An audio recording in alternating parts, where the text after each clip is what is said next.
to the Hard Knocks Guitar Shop again. My name is Will Kelly. I'm a monthly repair columnist for Vintage Guitar Magazine and also run the Hard Knocks Guitar Shop. Today what we're going to do is talk about how to set the action up and how to set up your guitar properly so you get the most out of it. It plays in tune, plays easily, the action's good up and down the fretboard, no buzzing strings, stuff like that. It's very important to not only make sure that you pay attention to the bridge end of the string length, but also the other half, which is the nut. If one of those isn't right, no matter what you do to the other, it's still not going to play right. So let's get started. Okay, so the first thing we're going to really try and do is straighten the neck out. Then we're going to set the bridge properly using a capo on the first fret. Capo removes the nut from the string height equation. After we've got the bridge set properly and the string height set properly, then we're going to go ahead and look at the nut and make sure that those heights off the first fret, the string heights, are correct. And that the nut slots are cut properly, that they slope downward and away from the bridge side of the nut towards the tuners. And then finally we're going to set the intonation, make sure none of the strings are buzzing, and I think we're going to be good to go here. So let's cover the tools that you're going to need to do this with. First thing you're going to need is either a set of nut files that are gauged to the appropriate string gauges that you're using. These Hoskos are Japanese made and they have double edges to either side of it. So you, for example, on this one you can cut both a 50.05, which is a bass string on most guitars, or a .026, which is about a G string on a lot of other instrument gauges. So you can either use these, or if you don't want to spend a lot of money, because these are very expensive, buy a set of thickness gauges from an auto parts store. These are merely metal strips, and each one of them has a slightly different thickness to it, the thickness of which is marked on the gauges themselves. And if you look through this, you'll be able to find the gauges of strings that correspond to the thickness of the gauges here. We're going to take these and we're going to do a little bit of modification to them and make them our own nut files. So you may want to find a set of those at your auto parts store. Here's a smaller set that I use. This set right here is really great for checking nut height action because they're small, easy to get in and out of between strings. This is a small needle file. This is something you're going to need to cut some teeth into our thickness gauges, and we're going to make them into some nut files. You need a very finely delineated ruler. This is something that I use every day, 100 times a day, just to check action, string heights, things like that. This is a 6-inch metal ruler. It's not going to wear. If you use plastic and you keep using it, the plastic starts wearing and the measurements aren't as accurate. So get you a small, very, very well made, finely delineated ruler. Then you're going to need a couple of screwdrivers to adjust intonation, bridge height, etc. These are really nice ones because they have a long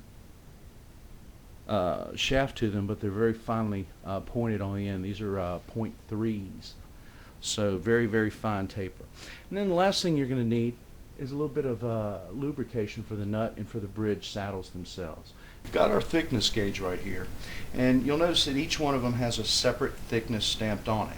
What you need to do is find the string gauge that you're using for each individual slot and then go 1/1000th thicker.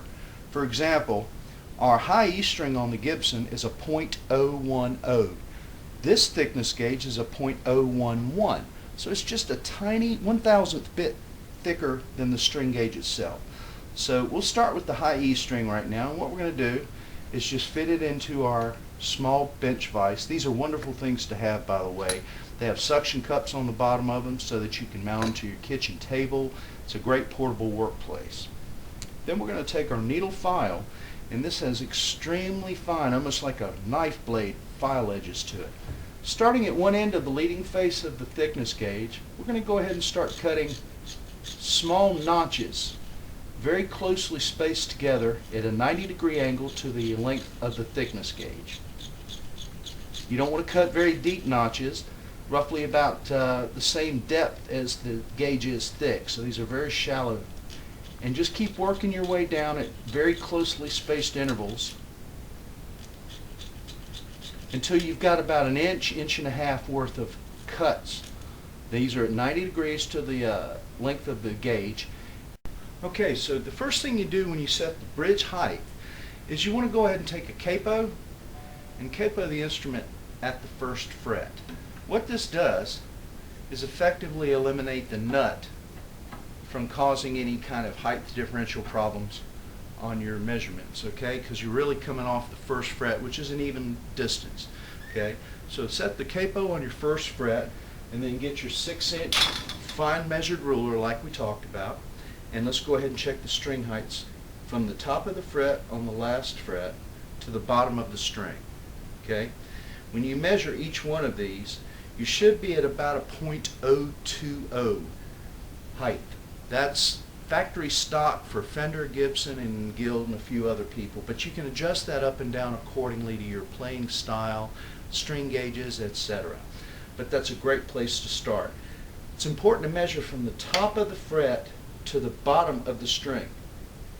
If you measure to the top of the string, each string has a different diameter, so you're going to get a different measurement even though it may be the same distance off of the fret because the thickness of the string varies. So it's real important, in the true measure of action is what the bottom of the string height is to the top of the fret. Okay?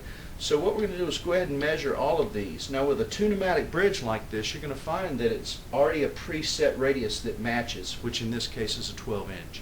Okay?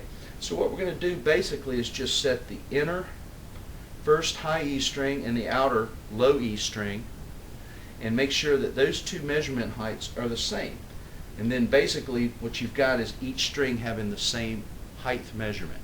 That's an important thing when we start working on the nut, okay? So take these measurements, you can adjust with the wheels up or down here to set the bridge height, but you want the underside of the low E string measuring off the top of the fret the exact same as the high E string, bottom to the top of the fret. Okay? So let's go ahead and get that adjusted.